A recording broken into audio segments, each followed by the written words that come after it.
Let's talk about Q3 2026. Imagine you're standing at the edge of a powerful, fast-moving river. Some people see that speed and think, fantastic, I'll jump in and the current will get me where I'm going in record time. They see movement and mistake it for a guaranteed ride to success. Others look at that same churning river and only see the dangers, the hidden rocks, the unpredictable currents. They see speed and think it's chaos. So, paralyzed by fear, they don't even dare to dip a toe in the water. This river is Q3 2026. A lot of people see the motion, but they think they have only two choices: go all in or stay completely out. Both are the wrong way to think because they are not reading the river. They are just reacting to its speed. Think of it this way. The beginning of the year was for building your boat. You put in the effort, you hammered in the planks, you built the engine. But now, in Q3, your boat is in that fast-moving river. This is a fire hose year, which means the river is wide open, the pace is quick, and everyone can see you. Now, just paddling harder. Pure effort is not what will keep you afloat. What matters now is the boat you built. Is it solid? Is the steering responsive? Are the seams sealed tight? That is your structure. If your boat is well made, this speed is exhilarating. You are flying down the river. But if your boat is flimsy, slapped together in a hurry, that same speed will tear it apart. The opportunity becomes a crisis. That is the difference between real progress and just fast-moving trouble. So the question everyone is asking is, do you push forward or do you hold back? This is a trap. It's like asking a master chef, should you use fire or not? The answer is, it depends on what you are cooking.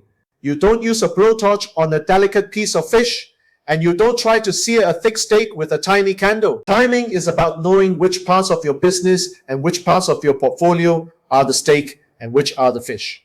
Where you have a solid plan and a great team, that's your steak. You apply the heat, you push.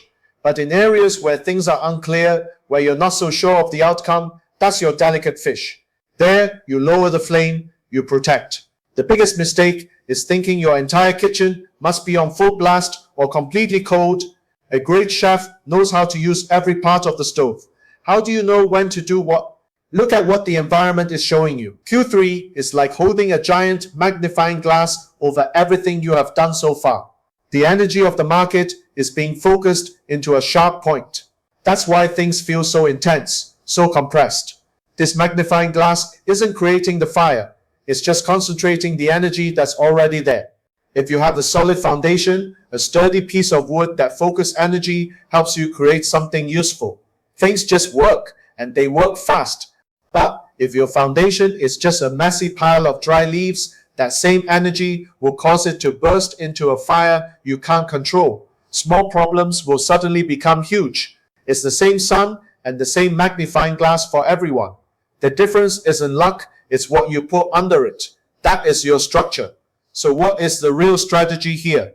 Stop trying to predict the wave. You can't. Instead, become a master surfer. A surfer doesn't stand on the beach and command the ocean. They don't say, I will only ride a perfect 10-foot wave. The ocean will laugh. A master surfer gets on the board and feels the water. They are not committed to going in one direction.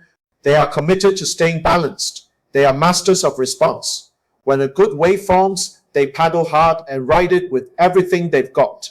When the water gets choppy and confused, they pull back, conserve their energy, and wait for the next clear set.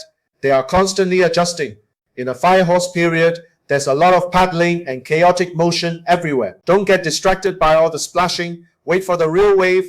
So the takeaway for Q3 is this. This is not a time you win by picking a side and stubbornly sticking to it. You win by being a good dancer. The music is fast and the rhythm keeps changing. The people who get stepped on are the ones who try to force their own moves when the song has already changed. They are acting without listening. And the people left standing alone in the corner are the ones who were too afraid to even get on the dance floor. They are frozen still.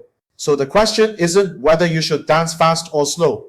The question is, can you hear the music? Because in this cycle, learning the rhythm isn't just a nice idea. It's the entire game.